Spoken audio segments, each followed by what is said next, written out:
Meskipun harga tukar Pi rendah, hal ini tidak berpengaruh pada nilainya di dalam ekosistem. GCV tetap menjadi jangkar nilai yang sebenarnya.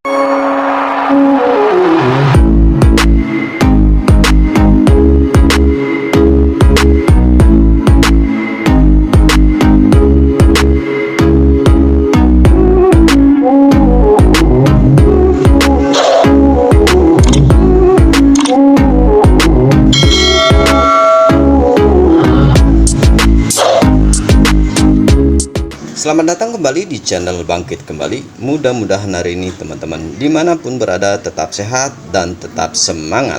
Yang pasti 1x24 jam klik petir, karena diperkirakan untuk mendapatkan pundi-pundi koin yang ditambang setiap hari semakin sedikit. Maka daripada itu jangan lupa 1x24 jam klik petir. Bagi teman-teman yang hari ini sedang sakit, semoga cepat sembuh dan disembuhkan seperti sedia kala. Bagi teman-teman yang hari ini sedang bekerja, semoga tetap semangat dalam bekerja dan diberikan rezeki yang barokah. Amin ya robbal alamin. Oke teman-teman, selamat datang kembali di channel Bangkit Kembali. Mudah-mudahan hari ini teman-teman dimanapun berada tetap sehat dan tetap semangat.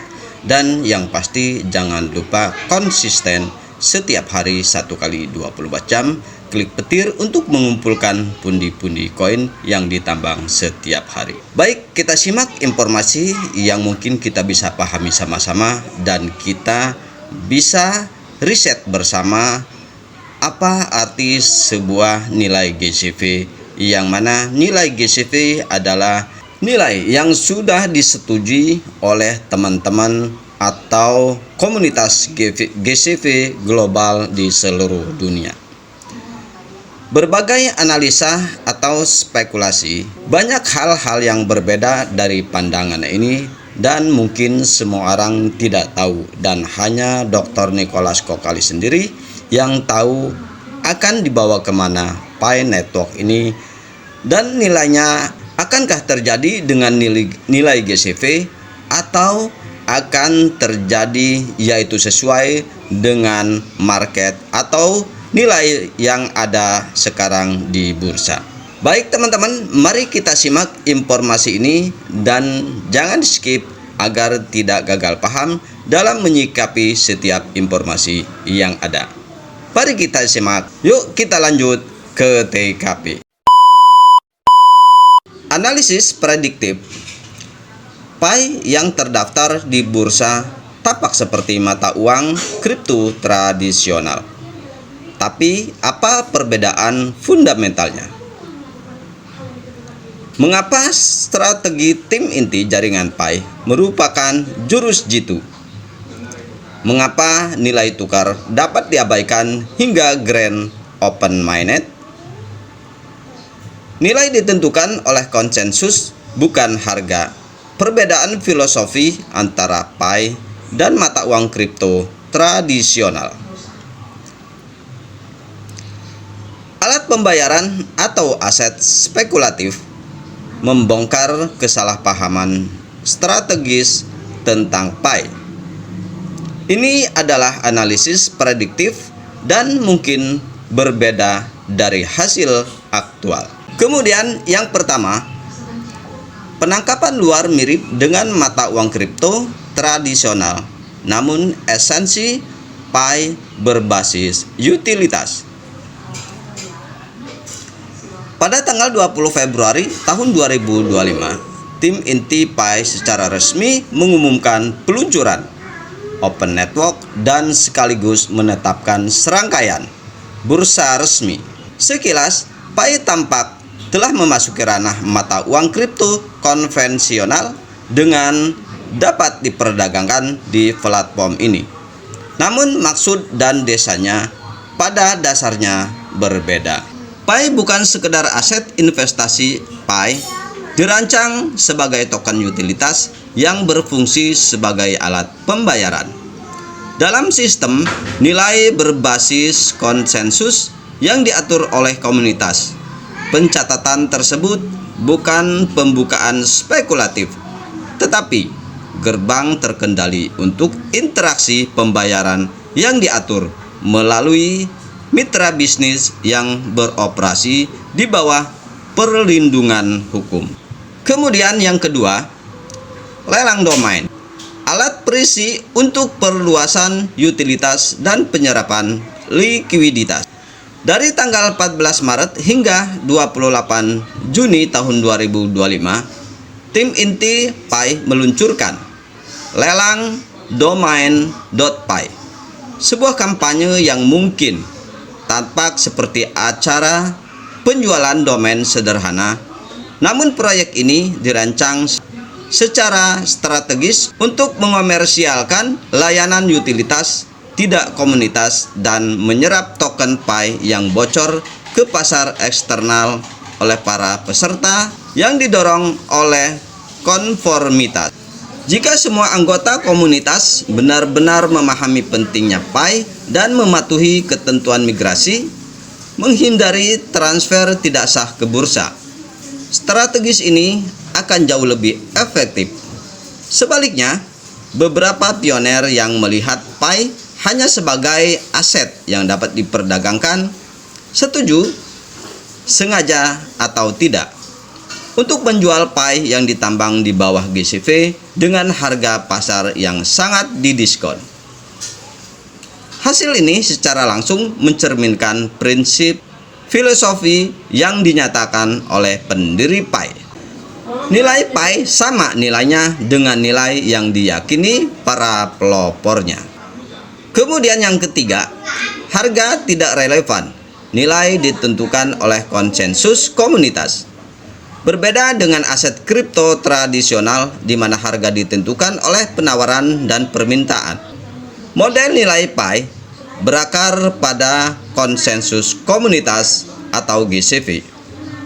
Harga pasar di bursa hanya mencerminkan utilitas eksternal Pi sebagai alat pembayaran dan tidak mewakili nilai intrinsik pada rantainya.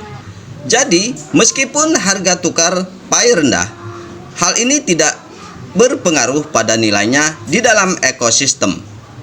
GCV tetap menjadi jangkar nilai yang sebenarnya.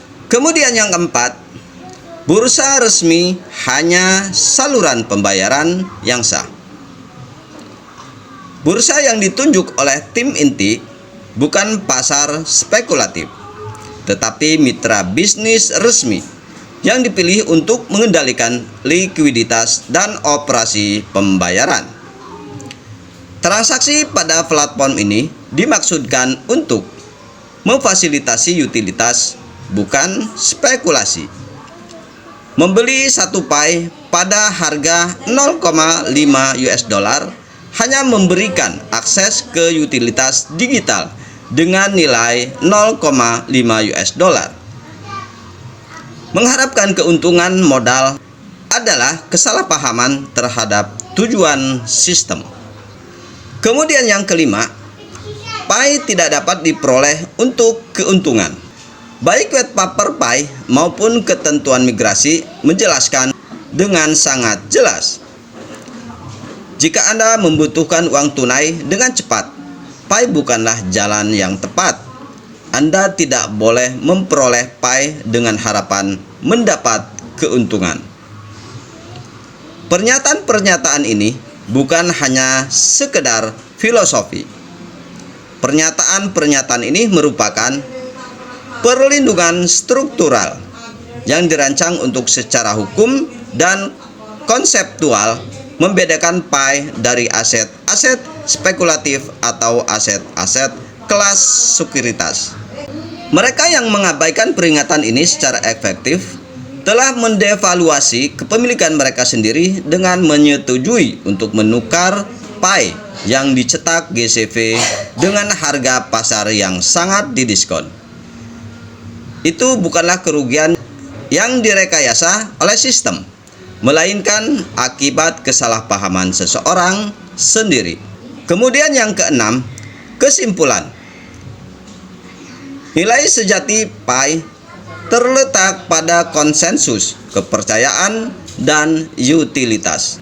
Walaupun Pi mungkin tampak seperti mata uang kripto tradisional dari luar, namun pada dasarnya ia berbeda fondasinya.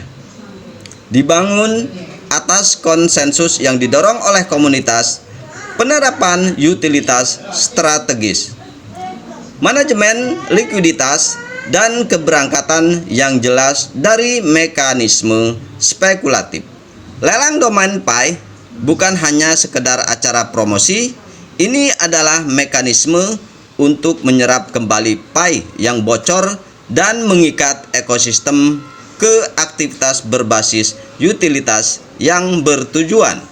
Berdasarkan arsitektur strategis ini, merupakan proyeksi yang wajar bahwa jaringan PAI akan sekitar waktu grand open mainnet, desentralisasi penuh, menjalankan proses revaluasi formal, menggunakan data harga pertukaran sebagai titik referensi sebelum beralih ke kerangka kerja nilai konsensus global atau GCV yang terpadu. Dan kita tidak boleh lupa, nilai sebenarnya dari PAI diciptakan melalui kontribusi berbasis penambangan dan dikeluarkan sebagai mata uang yang terkait dengan upaya manusia dan perluasan jaringan. Ini bukan sekedar instrumen keuangan, ini adalah protokol ekonomi baru yang berlandaskan pada kontribusi kepercayaan dan utilitas.